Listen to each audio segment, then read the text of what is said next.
Hello दोस्तों, नमस्कार। कैसे हैं आप लोग? उम्मीद करता हूँ कि आप बहुत अच्छे होंगे और ऑनलाइन क्लास भी आप लोगों की बेहतर चल रही होगी। समझने में किसी को कोई समस्या अगर हो तो अभी बता दीजिए मुझे, आप ही उसका निराकरण कर देते हैं अपन। ठीक है बेटा। कल मैंने आपको वीडियो में बताया था पंचायती राज व्यवस्था के बारे में। किसके बारे में बताया था बेटा? पंचायती राज व्यवस्था के बारे में मैंने आपको बताया था।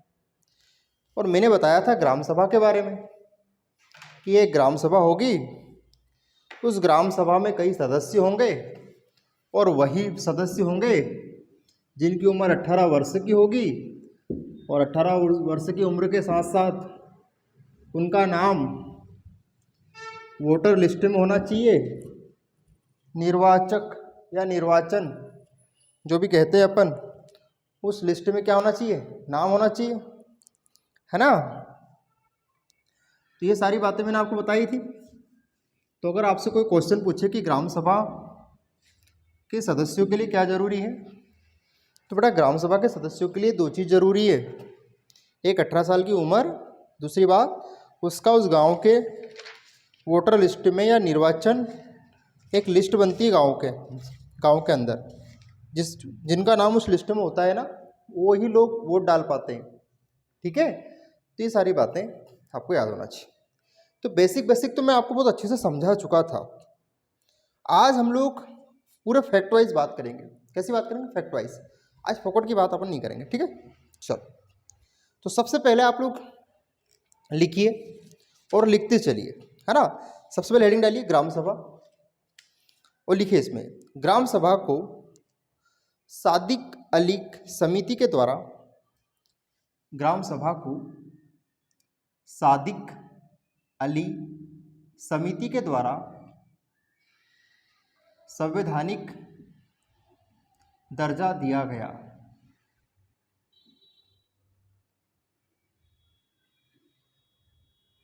ठीक है। सादिक अली समिति के द्वारा ग्राम सभा को क्या दिया गया? संवैधानिक दर्जा दिया गया। ठीक है बेटा। अब क्या पूछेंगे आपसे कि पंचायती राज को संवैधानिक दर्जा देने की बात सबसे पहले किस समिति ने की थी? पंचायती राज को, है ना, संवैधानिक दर्जा। तो पंचायती राज संबंधी संवैधानिक दर्जा है ना बेटा, तो आपको लक्ष्मी जी साथ देगी।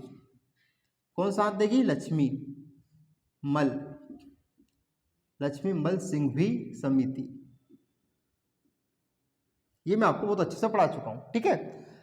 इस समिति के द्वारा सबसे पहले सिफारिश की गई थी कि पंचायती राज व्यवस्थाओं को संवैधानिक दर्जा दिया जाए। और यहां सादिक अली, पूरा नाम इसका सादिक अली समिति के द्वारा संवैधानिक दर्जा दिया गया। किसको दिया गया? ग्राम सभा को। ठीक है। अच्छा, आगे देखते हैं क्या है।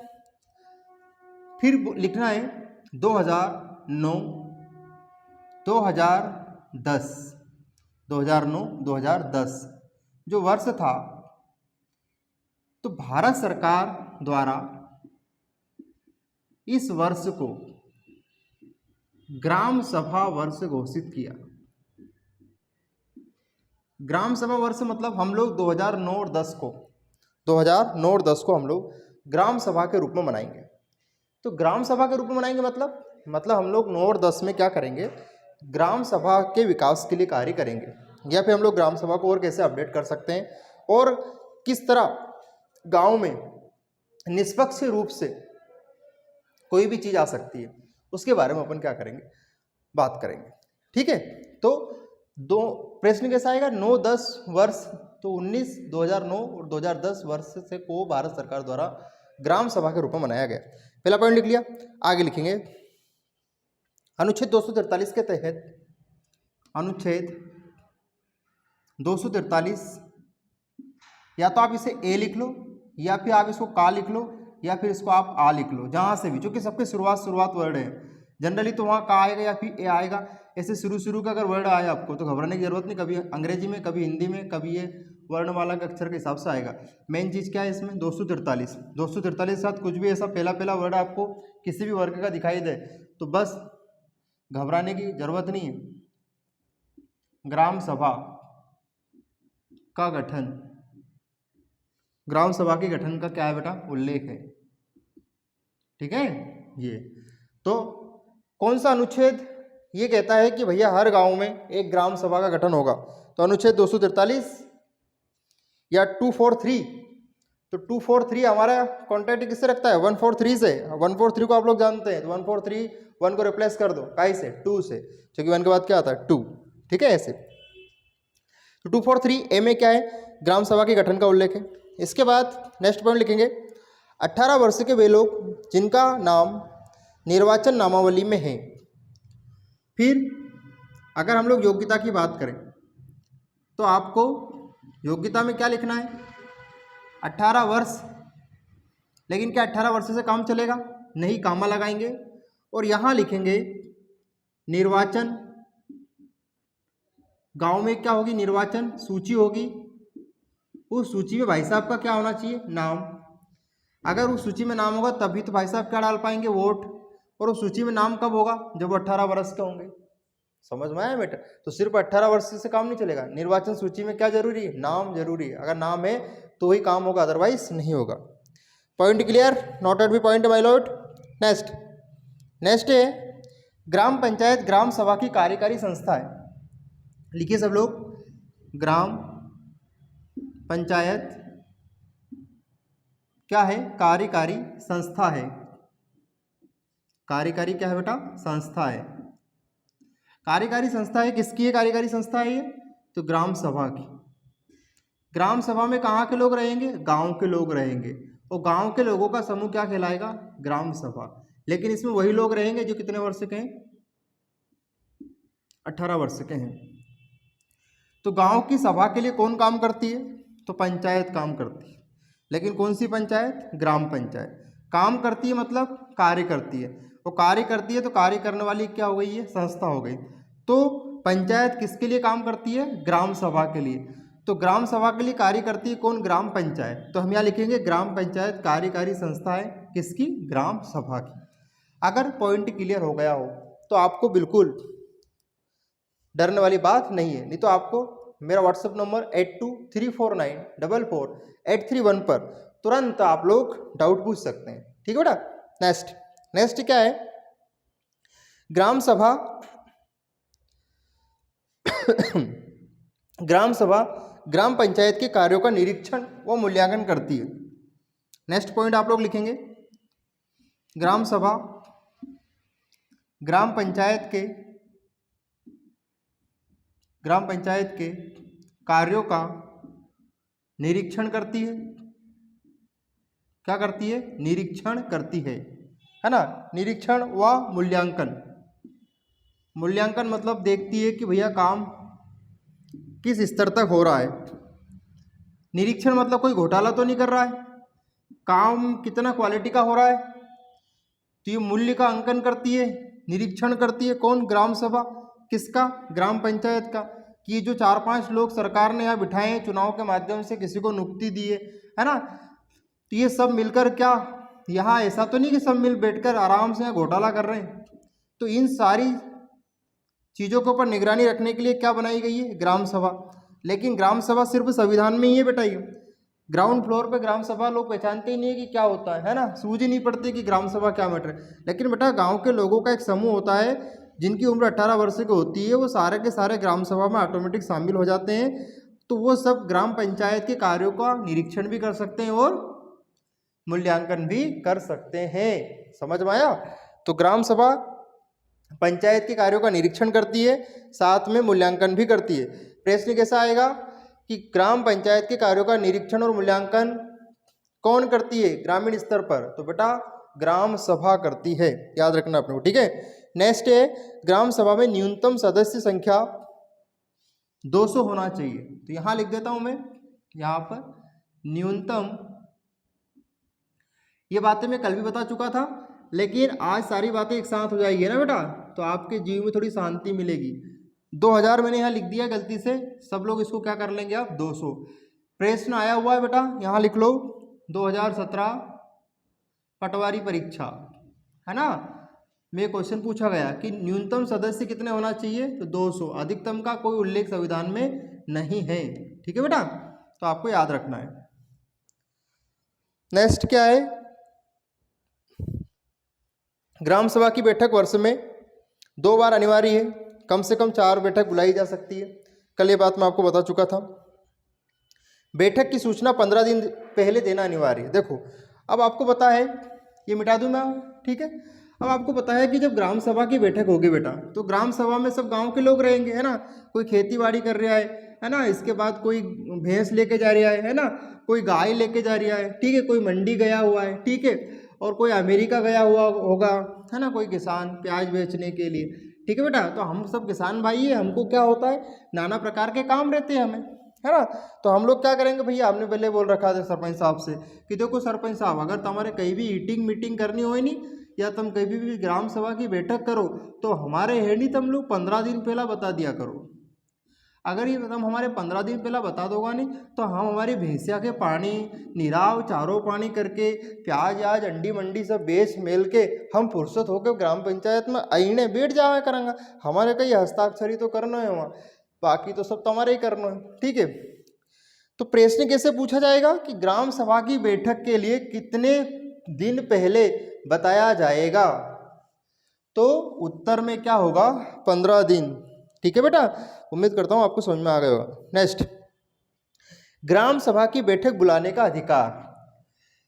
अब सरपंच साहब से अपन ने कही दिए कि देखो सरपंच साहब, हमारे हम एक कही दे रहा है अधिकार कि तुम्हारे जब जरूरत पड़े, जब तुम फोन लगे ही दीजो, हम जितना भी ग्राम सभा का सदस्य है नहीं, हम सब आई जाएंगे। तो ग्राम सभा का अधिकार, ग्राम सभा का अधिकार सॉरी बेटा किसको दिया गया है, सरपंच को दिया गया है।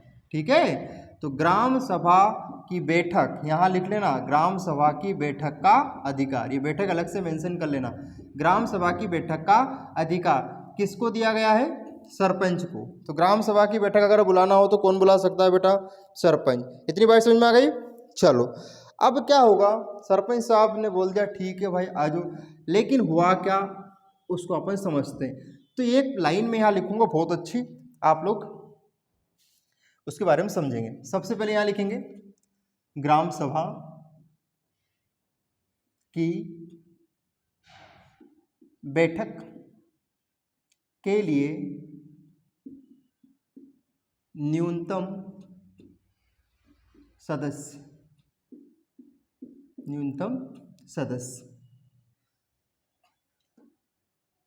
संख्या। ग्राम सभा कहाँ गई, भाग गई कहीं, यह है ग्राम सभा की बैठक के लिए न्यूनतम सदस्य संख्या। तो यहाँ लिखेंगे कुल सदस्य गुणा 1/5। अगर इसका मतलब आपको समझ में नहीं आया तो मैं बहुत जल्दी आपको समझाने वाला हूँ। अगर आपका जीव खराब हो रहा है तो थोड़ा पानी पी लो ठंडा, ठीक है। चलो क्या है खास देखते हैं। ग्राम सभा की बैठक के लिए न्यूनतम सदस्य संख्या, कुल संख्या मतलब कुल सदस्य संख्या अपन माने तो हमने मिनिमम सदस्य संख्या कितनी मानी, 200, और इसका मैं क्या करूँगा 1/5, 5 चुका 20, 0 ऐसी की ऐसी बराबर, उत्तर कितना आया 40। मतलब न्यूनतम सदस्य संख्या कितनी होगी 40, तो ही क्या हो पाएगी, बैठक हो पाएगी, तभी देवता आएंगे, नहीं तो नहीं आएंगे। भीड़ देखकर ही देवता आते हैं, है ना। तो हम लोग समझ गए कि अगर न्यूनतम सदस्य संख्या 40 या कुल सदस्य संख्या जो भी होगी वहाँ हाईएस्ट उसका 1/5 होना अनिवार्य है। तो हमने न्यूनतम के हिसाब से निकाल लिया। तो बताओ क्या बैठक, सरपंच साहब ने बैठक बुलाई, लेकिन हुआ क्या, उस रोज गाँव में भंडारा था। उस रोज गांव में क्या निकला, भंडारा निकला। सारे ग्राम सभा के सदस्य कहाँ चले गए, सीरा खाने चले गए, हलवा खाने चले गए, है ना, कढ़ी ढूंढ रहे थे। तो समझ में आया बेटा। तो फिर बैठक कैसे संभव होगी, तो बैठक कैसे संभव होगी, तो देखा गया कि भैया न्यूनतम सदस्य संख्या 40 है क्या, अरे सरपंच साहब कितना आया है, 4 ही आया है। तो बताओ बैठक होगी क्या, नहीं। तो बताओ 4 आदमी में बैठक संभव है, नहीं है। तो न्यूनतम सदस्य संख्या कुल सदस्य संख्या की 1/5 होना अनिवार्य है। समझ में आया मैटर? जैसे मुझे कोचिंग लगाना है, थोड़ी देर के लिए मैं बात करता हूँ, तो मैंने कहा कि देखो रे छोरा होन, अगर तुम 50 जना आओगा तो ही मैं तुम्हारे पढ़ाऊँगा, नहीं तो पढ़ियारी जो। तो समझ में आया? तो एक निश्चित संख्या डिसाइड कर दी बैठक के लिए कि इतनी संख्या होगी तभी बैठक होगी, अदरवाइज नहीं होगी। उम्मीद करता हूँ कि आपको वीडियो बहुत अच्छे से समझ में आ रहा होगा। किसी प्रकार का अगर कोई डाउट है तो आप हमारे व्हाट्सएप नंबर 8234944831 पर कांटेक्ट कर सकते हैं। लाइव झिंगा लाला एडवर्टाइज। नेक्स्ट, ग्राम सभा की बैठक के लिए गणपूर्ति न्यूनतम सदस्य संख्या, न्यूनतम सदस्य संख्या, अभी मैंने आपको बताया न्यूनतम सदस्य संख्या कितनी आई थी, 40। तो न्यूनतम सदस्य संख्या को कहते हैं गणपूर्ति। इसका एक नाम गणपूर्ति है और इसका एक नाम कोरम है। तो ग्राम सभा की बैठक के लिए कितनी गणपूर्ति अनिवार्य है, 40। कितना कोरम अनिवार्य है, 40। कुल सदस्य संख्या का कितना होना चाहिए, 1/5। कुल सदस्य संख्या का कितना होना चाहिए, 1/5। तो जो न्यूनतम संख्या आएगी 40, उसका एक नाम तो न्यूनतम सदस्य संख्या, उसी का नाम गणपूर्ति, उसी का नाम कोरम है। तो न्यूनतम सदस्य संख्या को हम लोग और भी कई नामों से जानते हैं, गणपूर्ति भी कहते हैं इसे, और इसे कोरम के नाम से भी जाना जाता है। इतनी बात समझ में आ गई? बोलो हाँ। अब क्या होगा, सरपंच साहब ने बैठक बुलाई, बोलो हाँ। सब भंडारा खाने गए, कितना है, 4। सरपंच साहब ने बैठक के लिए क्या कर दी, मना कर दी। अगली बार फिर क्या बुलाई गई, बैठक। अगली बार कितना आया, 6 आया। पहली बार में 4 आया था, अगली बार में क्या आया, 6। तो अगली बार में भी न्यूनतम सदस्य संख्या तो कितनी होना चाहिए, 40 होनी चाहिए, लेकिन कितना है, 6। तो अगली बार की बैठक में गणपूर्ति, कोरम, न्यूनतम सदस्य संख्या, गणपूर्ति, कोरम, न्यूनतम सदस्य संख्या का होना अनिवार्य नहीं है। तो बेटा गणपूर्ति, न्यूनतम सदस्य संख्या, कोरम, ये सब कौन सी बैठक में अलाउ, सिर्फ सिरुवार में। सिरुवार में सारे नियम कायदे लगेंगे। अगली बार सरपंच साहब कहेंगे जान दो सबको भाड़ में, कितने, 6। चलो ठीक है, तुम्हारी मैं क्या कर देता हूँ, बैठक। तो अगली बार जब होगी बैठक तो उसमें न्यूनतम गणपूर्ति और न्यूनतम सदस्य संख्या होना अनिवार्य नहीं है। ऐसे तो फिर कभी बैठक ही नहीं हो पाएगी बेटा, क्योंकि गांव के लोग, आपको पता है, हम जैसे गांव के लोग, बेरोजगार लोग, गरीब गुरबे लोग, है ना, टाइम ही क्या रहता है, जिंदगी से लड़ने में लगे रहते हैं। ठीक, कभी सुबह कभी शाम, कभी शाम कभी सुबह, ऐसे। ठीक है बेटा, चलो अब आगे बात कर लेते हैं।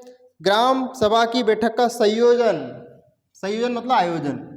ग्राम बुलाने का अधिकार किसको है, सरपंच को, लेकिन ग्राम सभा के साथ बेटा एक वर्ड ऐसा आ जाए, संयोजन आ जाए, आयोजन आ जाए, है ना, किसका आयोजन का पूरा प्रोग्राम का पूरा मैनेजमेंट कौन रखेगा, तो गांव में एक फुर्सती आदमी का नाम क्या हो गया, सचिव, है ना।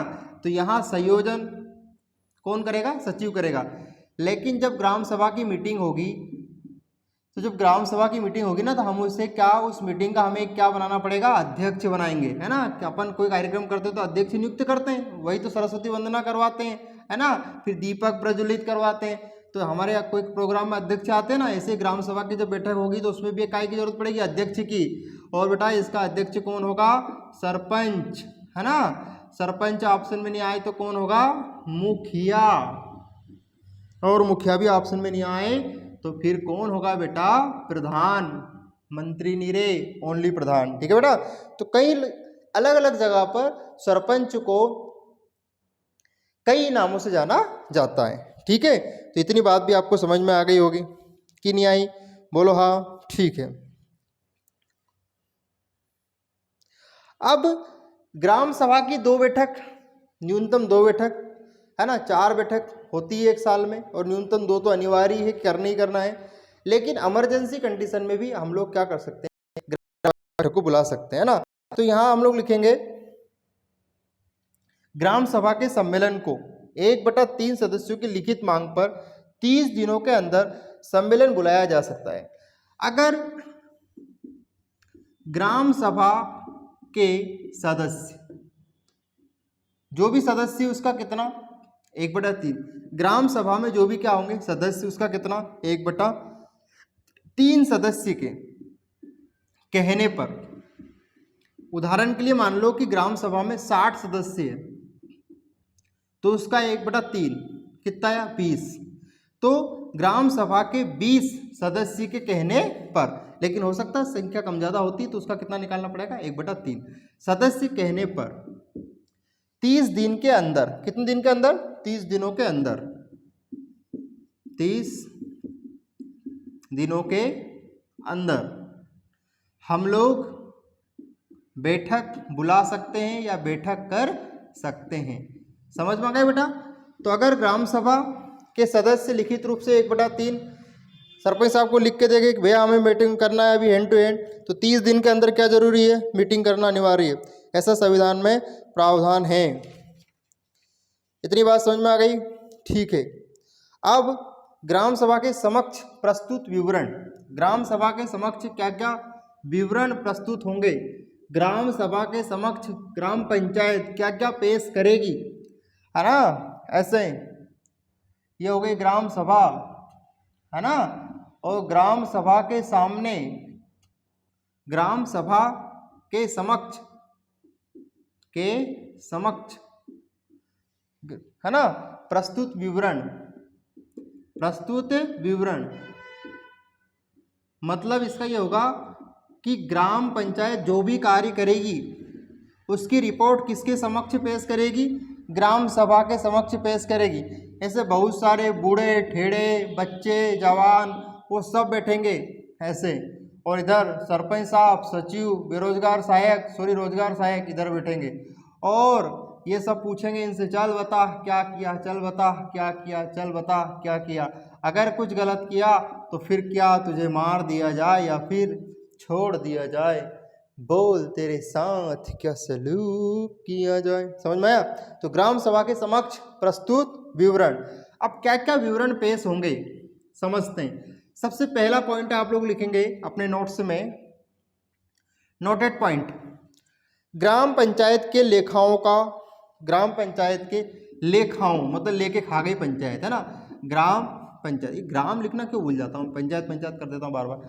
ग्राम पंचायत के लेखाओं का, लेखाओं का मतलब अकाउंट, आप लोग यहाँ लिख लो A/C अकाउंट, अकाउंट को अपन लोग क्या बोलेंगे लेखाओं, है ना, मतलब लेके खाओ।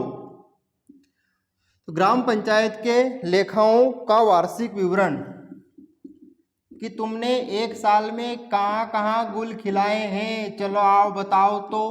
तो लेखाओं का वार्षिक विवरण किसके समक्ष पेश करना होगा, फिर वही जनता बैठेगी ऐसी 18 साल के बूढ़े बच्चे स्त्री महिला जिनका वोटिंग लिस्ट में नाम है, और इधर बैठेंगे सरपंच साहब बेरोजगार सहायक और सचिव, और फिर ये पूछेंगे चल बता चल बता चल बता गांव में कितने संडास बने कि नहीं बने, कौन सा पैसा किस संडास में गया बता। तो ठीक है, तो समझ में आया बेटा। तो ग्राम पंचायत के लेखाओं के अकाउंट का वार्षिक विवरण, एक साल में जो जो पैसा पंचायत में आया और गया उसकी सारी रिपोर्ट किसके सामने पेश करना होती है, ग्राम सभा के सामने। किसको, ग्राम पंचायत को। ठीक है, चलो पिछले वर्ष की आय व्यय का विवरण, पिछले वर्ष की आय और व्यय का विवरण, कितना पैसा आया कितना पैसा गया, मतलब इसका भी वो वार्षिक विवरण वाली बात है, कितना पैसा पंचायत में आया कितना पैसा पंचायत में गया। इस बात का स्पष्ट विवरण किसके समक्ष पेश करना पड़ता है, सरपंच सचिव रोजगार सहायक को, ग्राम सभा के सदस्य। ठीक है बेटा, इतनी बात समझ में आ गई। चलो आगामी वित्तीय वर्ष के प्रस्तावित कार्यों का ब्यौरा, आगामी वित्तीय वर्ष मतलब तुम लोग आने वाले साल में कौन कौन से कार्य करने वाले हो, कौन सी जगह पे तुम लोग संडास बनवाओगे और कौन कौन सी जगह पे तुम लोग संडास को खा जाओगे, बताओ तो आगामी वित्तीय वर्ष का कार्य का ब्यौरा, कि तुम आने वाले साल में कौन कौन से कार्य करोगे, इस बात का भी हमें ब्यौरा दो। ठीक है बेटा, कोई काम नहीं जमेगा तो मना कर देंगे हम। दूसरी बात, चौथा पॉइंट यहाँ लिखेंगे अपन, नोटेड और इम्पोर्टेंट पॉइंट है कि जो ग्राम पंचायत होती है ये रिस्पॉन्सिबल होती है, उत्तरदायी होती है बेटा ग्राम सभा के समक्ष। ग्राम सभा के समक्ष क्या होती है, उत्तरदायित्व होती है। मतलब ग्राम पंचायत कोई भी काम उल्टा सुल्टा करेगी तो उसको जवाब देना पड़ेगा, उत्तर देना पड़ेगा किसको, ग्राम सभा को। तो ग्राम पंचायत रिस्पॉन्सिबल करस्पॉन्डिंग ग्राम सभा किसके समक्ष बेटा, ग्राम सभा के प्रति क्या होती है, उत्तरदायित्व होती है। तो बेटा ये ग्राम सभा खत्म हो चुकी है। हम लोग अगले वीडियो में ग्राम पंचायत के बारे में, जनपद पंचायत के बारे में, जिला पंचायत के बारे में, इसके बाद हम लोग नगर पालिका, नगर निगम, इन सब के बारे में चर्चा करेंगे। और जैसे इन सब के बारे में चर्चा खत्म हो जाएगी आपका पंचायती राज भी खत्म हो जाएगा और इसी में फिर हम लोग आगे पढ़ेंगे ग्रामीण अर्थव्यवस्था। तो दोस्तों आपको वीडियो पसंद आया हो तो अपने दोस्तों को जोड़ें और हमारी मेहनत को सलाम करना आपका दायित्व है। और कोई भी किसी प्रकार का डाउट हो तो आप हमसे पूछ सकते हैं। हमारा व्हाट्सअप नंबर 8234944831। मिलते हैं अगले वीडियो में।